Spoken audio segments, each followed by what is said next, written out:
All right, check this out. In this video, I'm going to be talking about a weapon that honestly caught me and my friends by surprise a little bit. We're going to be talking about an LMG this time.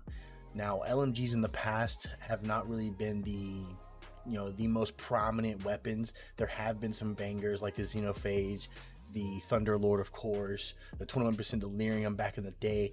Those are some banger LMGs. But this one we're going to be talking about is going to be the Retrofit Escapade Void LMG from the newest season, Season of the Seraph. Now this LMG right here is pretty gnarly. It's void, it's 900 rounds per minute, and I would say it's got some pretty good rolls. In your third column, we're looking at things like 4 times the charm, stats for all, field prep, heating up, feeding frenzy, turnabout, and zen moment. And then in your fourth column, we've got 1 for all, vorpal weapon, golden tricorn, rampage, frenzy, tap to trigger, and the new target lock. Now my roll, I got my red borders and I crafted mine. This is the only roll you'll need for what we're doing in this build. That's going to be target lock and 4 times the charm. I paired that with some accurized rounds for the extra range and arrowhead break. You can do whatever you like here. It's totally up to you. This is just my preference.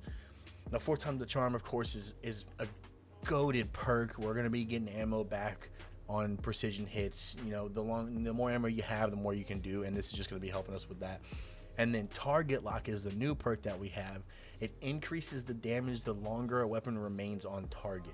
I would say that this perk for a lot of different weapons is going to be pretty good, but especially for this LMG. Okay, we're going to be pairing this LMG with 2 different things. One's going to be the Night Stalker subclass with the aspects Vanishing Step and Trapper's Ambush. The fragments don't really matter. Those are your own personal preference. They're not really helping this build that much. Then we're going to pair it with the exotic chest piece Gear Falcons for the Hunter. This is going to allow us to go invisible, and the second we come out of invisibility while doing damage, we're going to get volatile rounds, and that's where all the damage is really going to come from, as well as the raw damage from the LMG. These void explosions are crazy with this build. They are all over the place. Some of these bosses are kind of hard to see with these void explosions just because it's so much. Now my friends and I decided that we were going to take this thing to a couple of dungeons, those being the Grasp of Avarice dungeon and the Spire of the Watcher dungeon. My boy Cree was running the same setup as me. We were both on Night Stalker Hunters with the Retrofit Escapade. He was running a Wellmaker mod to spawn us a well so we could get that Fauna Might buff and get those juicy numbers coming out. We were also mixing that with a well from our friend Caddy and a tractor cannon just for as much damage as we could put out. And as you could see, this thing did some work on the captain. We were able to get it in a one face. It did take a couple of tries because, you know, we'd mess up or something on our end, but man, I even had to reload manually once and we still were able to one phase with just 2 people on this build. This thing is crazy. When we went over to the Spire of the Watcher dungeon, we were testing this Retrofit Escapade on the first boss, you know, the Harpy boss, and it really wasn't doing much because of the volatile rounds. The volatile rounds, what they would do to him was as soon as we started doing damage, instead of him slowly making his way back to the center, it would force him to launch back to the center, and there's really not much we could do. He just got really far away. Even with the debuff and hitting those crits, it's hard to do that damage because you're just so far away from him at that point. But when we got to Persis, as you can see, just off the first damage phase, that's a decent damage phase. We had a healthy 3 phase on this. We had a Titan instead of a Warlock this time. We weren't using a well, but we weren't really using the Titan bubble to our advantage either. You don't really need it.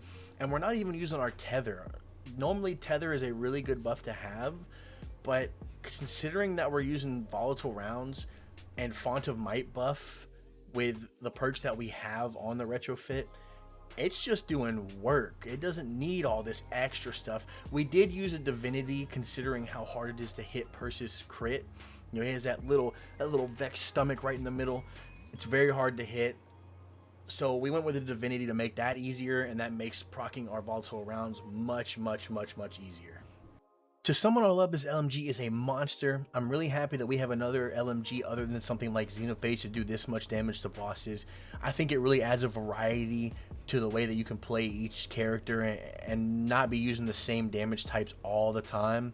I know when I'm on my Hunter, I'm definitely going to be using this. Hope you guys enjoyed.